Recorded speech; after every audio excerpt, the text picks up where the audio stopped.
Good evening, everyone. Welcome to 6 o'clock with SOC on this Thursday, October 28th.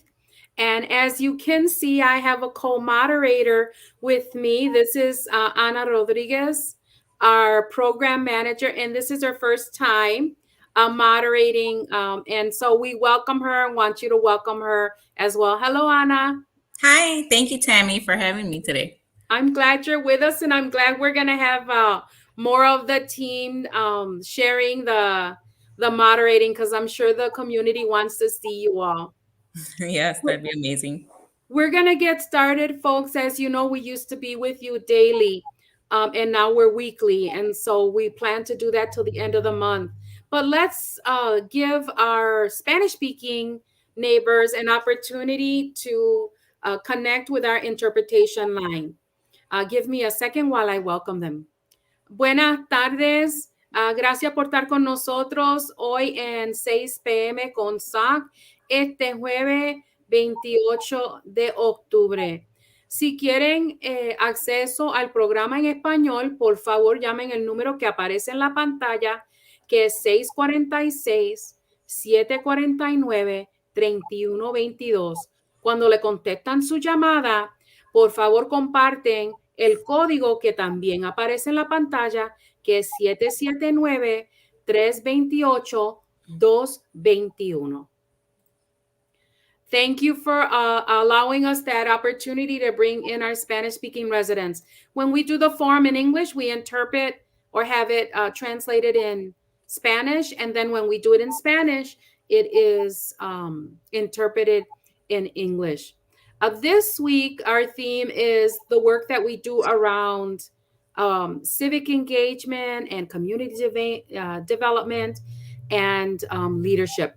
I want to let you know, though, that we have the rest of the team here with us that's growing and learning also how to do production. So today, Elizabeth Ramirez is working on our production with the support of Marisol to get to really understand all that's entailed in that. I have no idea how to do that. And so grateful to the folks. And then we're thankful to Miranda for doing our interpretation. And then Anna coordinated for this. And Edith Chavez was our development and marketing manager, making sure that we're all staying on top of all these things. And the rest of the team is here learning and backstage, even the youth. I'm going to turn the first segment over to Anna, who's going to interview one of our very popular staff. So I'm going to turn it on over to her. Thank you, Tammy. So yes, as Tammy said, today we'll be interviewing Travis Hope. He will, introduce himself on what he does with our organization, and we'll just go over some questions with him. Is Travis on? Hi, Travis. How are you Hello. doing today? Good. How are you? I'm great. So if you just want to introduce yourself and let everyone know your role here at SOC. So yes, my name is Travis Hope. I've been at SOC for the last 3 years. I'm the community organizer for NSP 17, which is the southwest side, or the southwest east of Beecher side of the south side. I also do the CPU coordinating with District 2. So yeah, we just try to do good stuff in the community. Oh, awesome. Well, thank you for the introduction. And well, let's talk about the two topics of the day, reckless driving and alert neighborhood program. Could we talk a little bit about what SOC is doing and what the neighbors can do to help? So the Alert Neighbor program, actually, it's a program that's about 2 years old, and it got kind of put off on the side because of COVID. But what it was going into different neighborhoods, trying to bring the Ring doorbells, cameras, lights, metal block watch signs, that type of stuff. So the one we worked on, we helped the Lincoln Village Safety Group. With the help of neighborhood leader Linda Zinke, we were able to get approved for that, and we got 48 ring doorbells into the neighborhood. Um, we were one of the 3 Southside groups of the, I believe it was 15 neighborhoods chosen in the city of Milwaukee. Um, they are going to be doing more of the neighborhood alert program, so anybody that's interested could contact us, or they could go to the city website and just put alert neighbor, and the whole program will pop up telling you what it's about. We're still not all the way done. We're still got to get some metal block watch signs in the Lincoln Village area. But yeah, a lot of people were happy to get the ring doorbell, and it's at a low cost. There is some cost, but it's very low. So hopefully, as the program will grow, it'll become more efficient and popular among the community. Oh, great. Well, thank you so much for that information. And then, is there a cost to participate? Not initially, but so like what we'll do is we'll get the group together, and there is a little cost. It's like $20 a person, or a certain percentage of the group. So it's depending on how big the group is, how big the project is, and things like that. Oh, okay. And then, are there services available in English and in Spanish?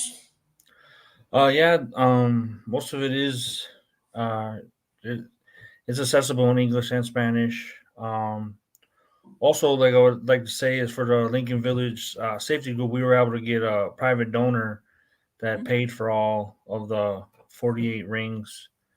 Anonymous donor paid for the 48 rings, so the neighbors didn't have to pay.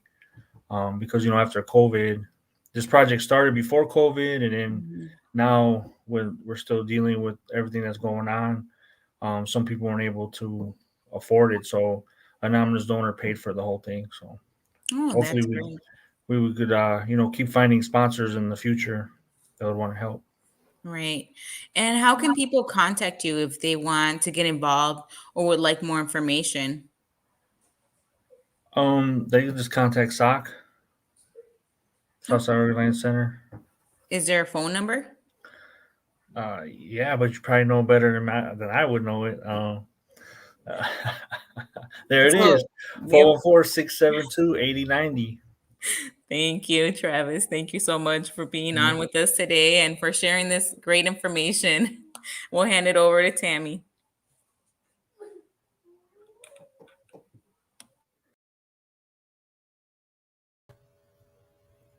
Thank you, Anna and Travis. So, folks, you heard it. If you want to get some information on some tools that'll help you feel more safe, and you can connect with Travis. He handles all our safety work, and so we're really grateful for his work. He's super popular. He does a great job with folks.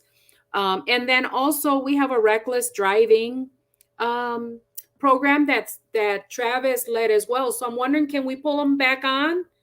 Is Travis still around? Maybe we could talk a little bit about the reckless driving program and how you all can help keep the community safer and spread the word. All right, so Elizabeth's going to get him back on, and we'll just talk about that a little bit before I give you a critical update. That's a pretty incredible deal with the ring program, because our family got a ring um system in, and it cost us several $100s. Travis, one of the things I want to talk to folks about is the reckless driving work you're doing right now.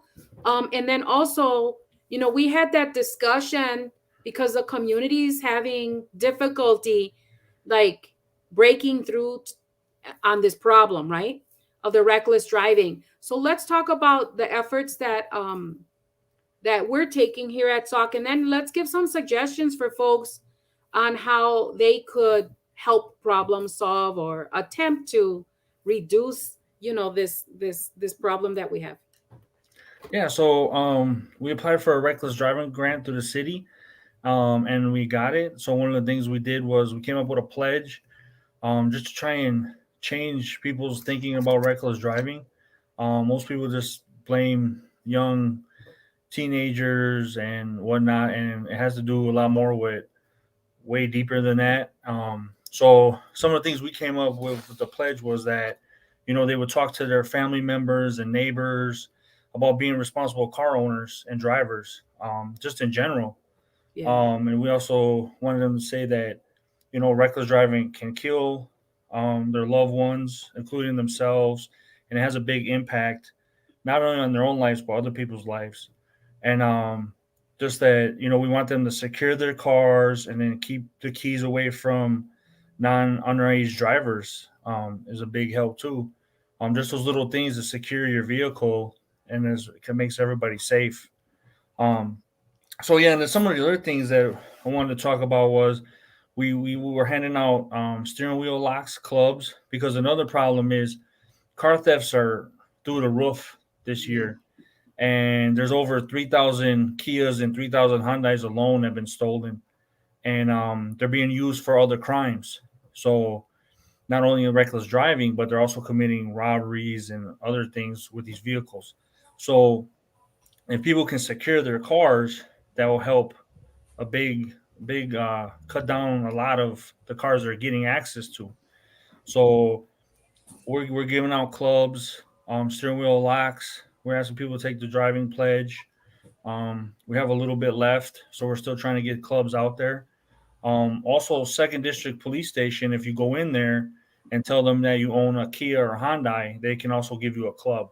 Or if you have another car that's been in the past been a high theft car, like certain Dodges, certain Mm-hmm. minivans, certain Jeeps, things like that. So there's a couple different ways where you can still get clubs for free to protect your vehicle. Um, but yeah, and another thing we were talking about was the TSU. So I wanted to go into that a little more because I don't think people realize exactly what's going on with that. And Now tell people what TSU is. the Mhm. traffic safety unit for MPD, it's a citywide unit. So if you go to the mpdtsu.org, you can go on there and you can put in complaints for areas where you're seeing reckless driving. You can also get stats. So some of the stats that interested me was since February, they've handed out 16,000 citations, and it's all been like reckless driving based.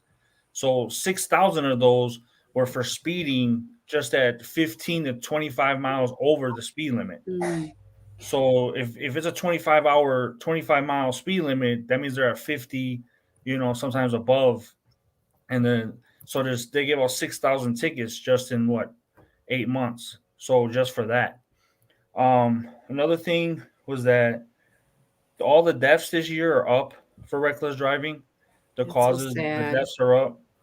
Um, there was 14,000 incidents that they responded to the TSU, and they figured there's about 34,000 people that were impacted because of those Mhm. incidents. So it really does hit more than just one person. Or you see that one accident, you think this is citywide. This is going on constantly. So for those numbers to be like that high, Yeah, it so makes a lot of sense what you Mhm. said. Like we have to talk Right. to everyone we know who has, primarily it's younger people, right? Is what we're understanding. And so to help them to understand it's not just a joyride and it's not just like quick crime, but people's lives can be traumatized for forever because we've seen babies Mhm. um you know killed because of this, moms, elderly, young people, like it's a serious thing, people. And so talk to and limit the use of. And then I just want to give a personal testimony about the car thefts because I happen to own a Santa Fe. And captain of District 2 Salazar was on with us talking about this issue early on and had recommended to get gloves, and I didn't.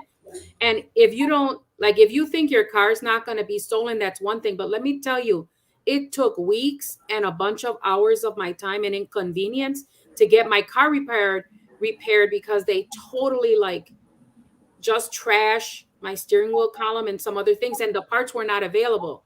So even if you think like it's not a big deal, it will take days, maybe weeks and hours of your time just to handle the damage that could be done. Broke a window, and then imagine if they take your car. So an easy prevention method is this club. Right. So yeah, so Travis, again, if you want to provide a contact information on how to get a hold of you to get these pledges and clubs for out there for people, where can they reach you? Just at the SOC number, or do you have another number as well? The SOC number's fine. Also, we'll be in the community. We're gonna do another event where we're gonna be passing them out at the Latino Family Expo this Saturday. We'll have the reckless driving pledges and clubs out there, so Yeah, people can let's stop share that by. info for people. So the Latino, Yeah. you'll see us. You can see the SOC team at the Latino Family Expo this Saturday. What times are we going to be there, folks? From, I believe it's 10 a.m. to 4 p.m. And where is it at? St. Augustine Prep School located. Correct. Augustine Um, Prep located. I don't know the exact address. Let's do the cross streets. It's off 6th and Harrison. 6th and Harrison. All right. Thanks, Travis. Appreciate you. All right, no problem. Thank you. All right, I'm going to do all this information, folks, is being provided to you in the comments. So you won't have to worry about, oh, you didn't hear the phone number or the email or the details. Anything we usually say here, we add to the comments. Before I move into my critical updates segment, I want to see who's here with us who might have said hello. If you're here with us, we can see how many people are here, but not necessarily who. So say hi in the comments so we know that you're with us. Deja ver who's here. Let's see who's here. Hola, Darlene Mendez is saying hey, and she's with us. Hey back. Good to see you. If you're with us, drop us a line so that we know you're there. All right. I'm going to be greedy again this week with my critical updates because there's so much happening that you need to know. So I'm going to go ahead and give you a couple of announcements and share some things. First and foremost, Voces de la Frontera shared a critical update today that we're going to share with you. We have them on often with us, but they're super busy today because they had an event. They were doing a marcha in front of Senator Baldwin's office to emphasize the need to finally pass immigration reform. But I'm going to give their quote for their update today. This morning, Voces de la Frontera and the National Immigrant Rights Movement move one step closer to achieving a pathway to citizenship. After President Biden announced immigration reform as a key component of his Build Back Better framework, allocating $100 billion for immigration reform, allocating $100 billion, including for immigration reform with a path to citizenship. So a little step closer. And we're going to put the link to Voces' website where you can get all the details for that in the comments. So, exciting news in this long battle. I want to remind you again what we announced last week, which is that you can ask questions from the acting police chief, Jeffrey Norman, because the Fire and Police Commission are holding these community listening sessions or community meetings so that you can ask him questions and you want to take advantage of that, right? Because you want to know who's going to, you want some input and you want to know who's going to be our next chief. So there's one in person and then there's one another one that you can do virtually. So are we able to share that flyer here, or maybe I can share my screen and share the flyer if you haven't pulled up the flyer? There we go. Of course, I'm at that certain age, which I can't see very well, but I'm going to give it my best shot. And I'm going to move and see if I can. There we go. So that you're just not seeing my curly hair. Okay. So the next meeting was today at 6. So if you're here, you're not there. But when we're done here, you can pop over there, and that's virtual. And then the next in-person meeting is Saturday at 10, right, to 11:30. And I'm telling you, I'm blind as a bat, so I'm gonna have to get closer here to see. I remember now. It's at Anodyne um, Coffee, and so off of Pierce Street there, like Second and Pierce. So those are your opportunities. Thank you for sharing the poster, Elizabeth. Those are your opportunities to get to know the acting police chief and to give input. And then last announcement that I want to share is something that's very close to all of our hearts, especially as Southsiders, which is what's happening with the domes. Before the pandemic, if you were with us, you know we worked with neighbors to give their input into what would happen, to share that with the task force that they formed, and a plan came out of that. Yeah, some stuff we were happy with, some we weren't. But the bottom line there was that the major decision was, because of efforts from all of you working with the survey and giving testimony, was the bottom line was that folks wanted to preserve the domes. Well, one of our collaborators, shared with us, gave us an update. They're keeping a close eye on what's happening there. The Milwaukee Preservation Alliance, we collaborate with them, and then they sounded an alarm that we want to share with you, which is since we all gave input, since the task force developed the plan, and the plan was to preserve the domes, things are going left on that, and so we're going to have to pay more attention to it again. Why? A couple of things. One is there's a public hearing for the county budget this coming Monday, November 1 at 6 p.m. And, my grandfather used to say this, right? He used to do this symbol, which means hay que pegar ojo. You have to pay attention to what's happening. And why is that important? Because if there's not money in the budget to address the preservation of the domes, it's not going to be preserved. And so we need to make sure that process stay consistent. And so let's see if we can share the website. Maybe I'll share it if you allow me to share it, so I can help people access the information for the details, and then you can share it in the comments too. All right. Share my screen. Y'all be patient with me, because I'm not the greatest at this stuff. Okay. I'm going to share, and now I'm going to go over here, and I'm hoping you can see that I'm there. Maybe Anna could come on voice and tell me if she can see the website on the screen. Did I do that successfully? Or one of the team members? No, we can't see anything. Okay, so right now, can you see the website? No. Well, not successful. Let me try again. How about now? Okay, sooner or later, us old folks. Wait, hold on. Us old folks figure it out. All right, so you can go to the Milwaukee Preservation Alliance. Here's where the updates for the domes are. And here's where they're talking about the meeting. Now, here's how you can take some action. You can register to speak and hold people accountable and tell them you want that the domes to be preserved. You can write to your county supervisor, and they have a link where you can find your supervisor here.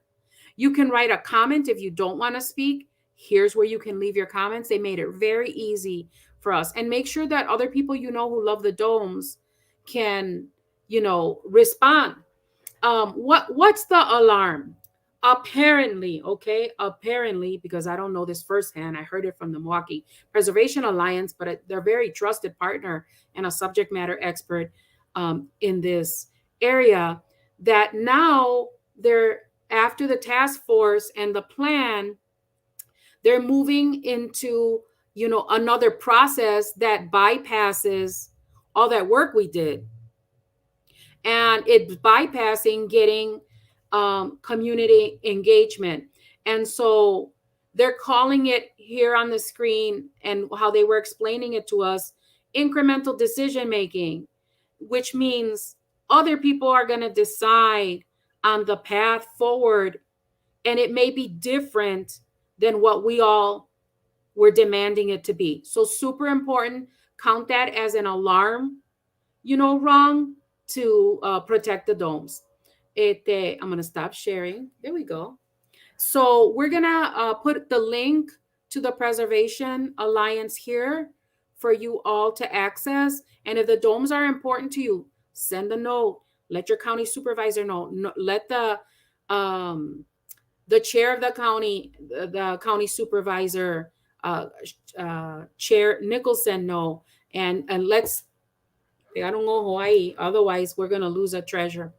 All right, folks, we're going to go back to the next segment now. Those were my critical updates, and I'm going to turn it back to Anna to introduce the next segments. Thank you so much, Tammy. Yeah, those were very important, critical, especially the domes. They've been around for so long. But just now, to move on to our next segment, we'll have a video on the COVID-19 and how COVID-19 turns your immune system against you. And then right after that, we'll have another short recording from one of our co-workers, Jinx, who will be talking a little bit more about how you can get a COVID test in 24 hours or less through Summit Clinic Labs. So we can play those two short videos. That'd be great. A significant portion of those infected with the new coronavirus may not show any symptoms at all. And even in those who develop symptoms, the majority of cases will be mild. But we also know that some people get severely ill from COVID-19. So why do people react differently to the virus? And which category do you fall under? It is thought that it is really the overdrive of the immune response that's leading to the severe cases of COVID-19. Dr. Iwasaki and her colleagues are trying to decipher the difference between a protective versus a pathologic immune response to COVID-19. In a normal immune response, what happens is that the immune response kicks in and it starts to recruit cells from the blood, known as the white blood cells, to clear the virus. But in certain patients, what we're seeing is that the immune system actually goes into overdrive. Instead of simply getting rid of the virus, the immune system starts secreting cytokines, and this is known as the cytokine storm. And instead of helping the host cope with the infection, the cytokines actually can cause damage to the tissue, such as breaking down protective lining of the lung and the blood vessels. These cytokine storms were historically responsible for many deaths during the 1918 flu pandemic and other viral outbreaks, and they're probably behind the most severe cases of COVID-19. Right now, we don't understand what kind of immune responses are needed to recover from the infection versus what types are driving the disease itself. Although the results are preliminary, her team's research has already unearthed important clues. We are seeing elevated cytokine levels in the blood in the patients that go on to progressive disease compared to those that recover from the infection. The other thing we're seeing is that lymphocytes acquire this exhausted phenotype in the patients that go on to progressive disease. And ultimately, the lymphocyte becomes depleted from the patient. And that is obviously not a good news because a person becomes immunocompromised at that stage. So we're trying to understand how these things happen in the COVID-19 patients. This research could provide clinicians with biomarkers they could use to better predict how an individual patient will respond to the virus.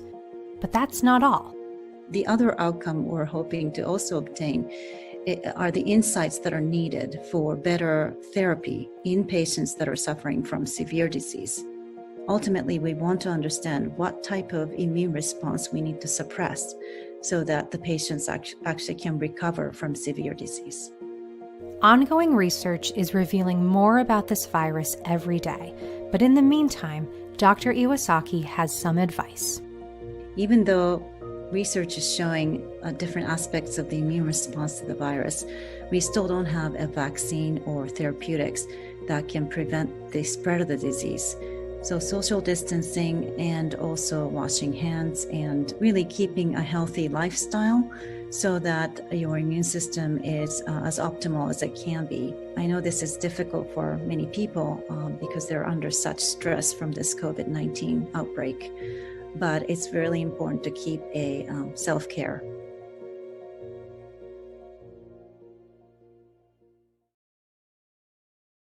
Hi, this is Jinx, a COVID coordinator at SOC, and I'll be talking about a very useful resource in help getting tested for coronavirus in Milwaukee. There are currently 2 types of tests mainly done when trying to figure out if someone is actively infected with COVID. This would be a rapid test and a PCR test. While the rapid tests are easier and faster to access the results for infection, they are not as accurate as PCR tests. Rapid tests tend to give out more false negatives, with around an estimated 70% success rate at identifying a true negative or a true positive test result. And, that remaining 30% can be life-changing. This is why it is widely recommended going out to get tested using a PCR test, which is an acronym for polymerase chain reaction, also known as a diagnostic test or a molecular test. PCR tests are considered the gold standard for diagnosis by the CDC, with around a 97% success rate at identifying a true positive or a true negative result. The only downside is that PCR tests take longer to get back to you with the results due to how far away the lab sites are in comparison to the actual testing sites. Now, I'd like to talk about a COVID testing site in Milwaukee that does PCR testing for free and gets results back to you in 24 hours or less. Usually PCR tests take 3 to 5 days to get results. Now the testing site would be called Summit Clinical Labs, and there are actually 3 of them located in Milwaukee. There's one in Milwaukee on Capitol Drive, there's one in Franklin, and there's one in North Shore. All of these sites are open Monday through Friday, 9 a.m. to 5, and Saturdays, 9 a.m. to 12 p.m. They do walk-ins, and all you need is a copy of your ID and your insurance card.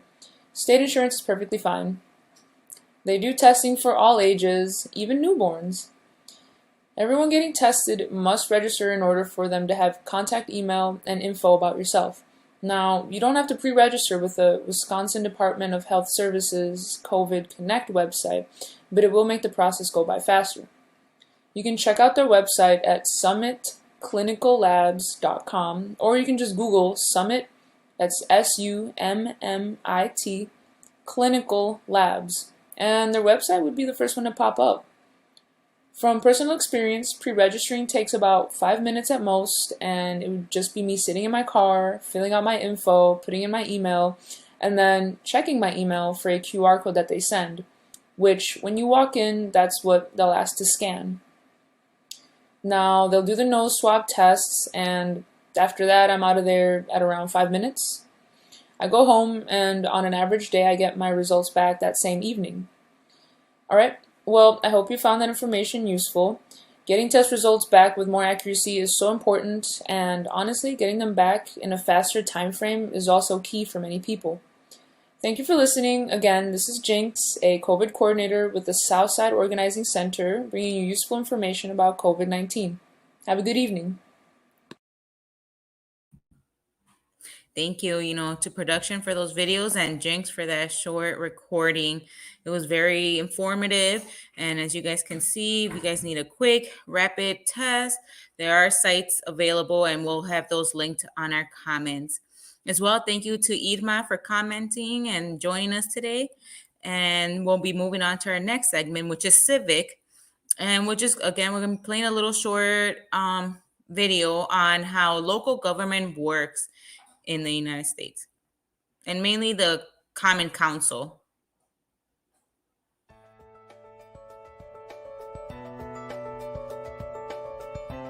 Which form of local government provides the best structure for community success? You're probably familiar with the mayor-council or strong mayor form. Here, the people elect one politician, the mayor, to lead the community, hire staff, and oversee all day-to-day operations and service delivery. Having a single politician at the top of the structure has its disadvantages. The elected council is largely unable to effect change because the mayor is solely responsible for the budget and staffing. Political agendas can contaminate what should be transparent, ethical, and efficient service delivery. And it also leaves that go-to person more susceptible to the influence of special interest groups, leaving ordinary voters with less say about what goes on in their community. The council-manager form of government was created to combat corruption and provide for the professional management of local governments. In the council-manager form, the people elect a council, including a mayor, and they collectively create a vision for the community and set policy. The council then hires a non-political professional manager, based on experience and credentials, who implements the council's policy and delivers services equitably. The manager remains accountable to the council, because if at any time the council decides that person is ineffective, they can vote to replace the manager. Having the entire elected council setting policy makes it difficult for special interest groups to influence policy. But the council-manager form of government isn't just about curtailing corruption. It's about managing services in ways that get better results. An IBM report found that council-manager cities are nearly 10% more efficient than mayor-council cities. Historically, nearly 2/3 of U.S. municipalities with Moody's AAA bond ratings are council-manager, as are the majority of all America's city award recipients. So visit icma.org today to learn more about how your community can adopt or retain the council-manager form of government.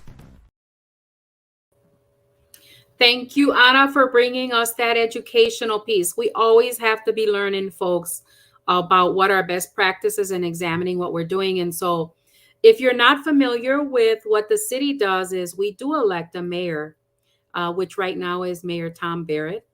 And as you all know, he's being considered to be an ambassador for one of the nations. And it's anticipated that he will be confirmed in that role, which will mean that we'll need to elect another mayor.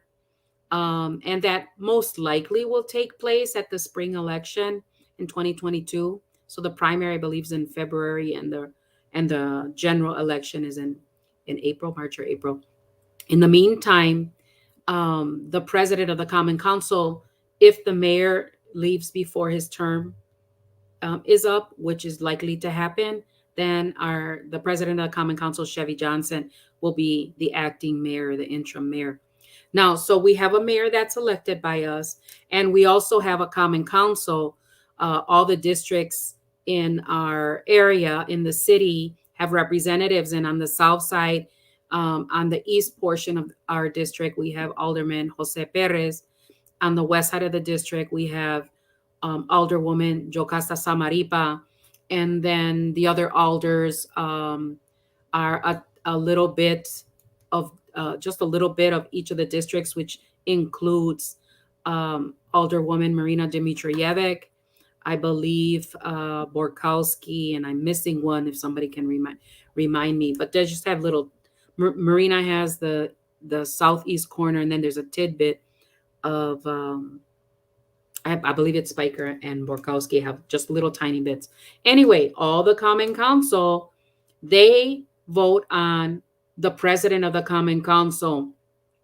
And so it works very much like our federal government, that we have a president and a Congress, we have a mayor and the Common Council, and that's the balance of power here locally. And again, the president of the Common Council is currently Chevy Johnson. And so thank you for that educational piece. Super important that, we keep growing in our depth and breadth of knowledge. All right. Happy to go into the next segment, which happens to own the hearts of, all the staff, which is our youth program. And we're going to go right into the youth, talking about how SOC's youth organizing program has helped their personal development. Hi, my name is Jeanette, and I am the Youth Coordinator 1 and Supervisor. For 5 years, SOC has had the pleasure of having a youth program. with our students that we have today, they will be sharing how SOC has helped them with their personal development.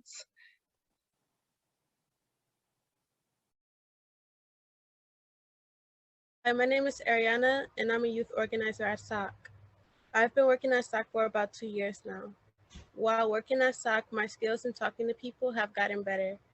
I'm not as shy as I used to be, and I've become more extroverted. I am more organized than I used to be, and SOC has also opened my eyes to what is happening in my community.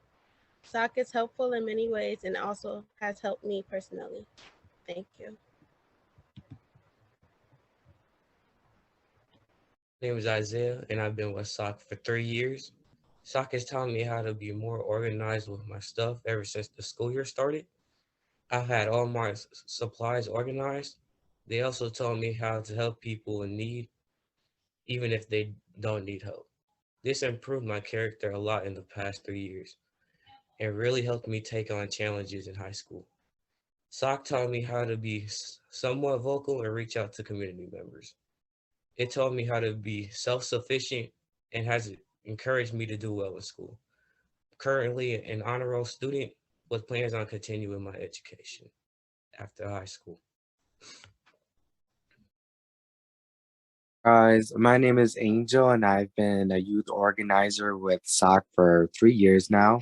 SOC has helped me improve my personal development because of the amount of resources I've been provided with.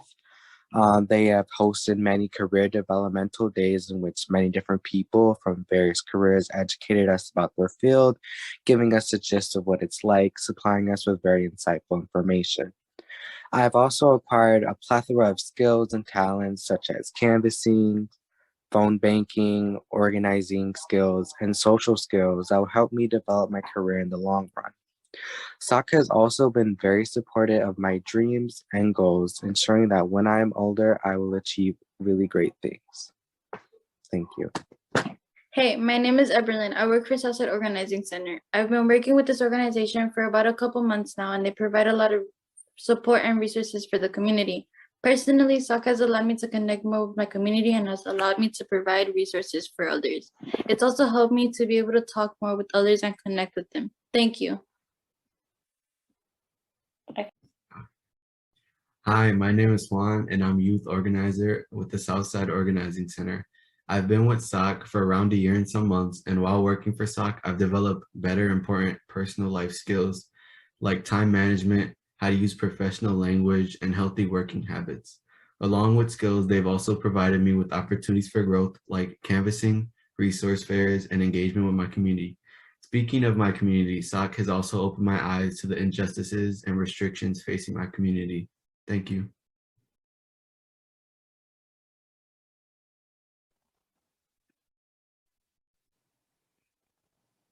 Thank you all for sharing. We have had some great collaborators that have helped us with our personal development. We have worked with Coral Central, Boys and Girls Club of Milwaukee, Employ Milwaukee. We've worked with Direct Connect MKE, Office of City of Milwaukee Office of Violence Prevention, State Voices, the Wisconsin Department of Health Services. So we have collaborated with many great partners, and we hope to collaborate with some more great partners. Thank you all. Like I said, the youth program owns our heart. Jeanette, you're doing a great job, and the youth are just, growing in front of us exponentially and quickly, and we're so honored to come alongside them. What I'd like to do now is share some information about a cleanup that SOC is hosting.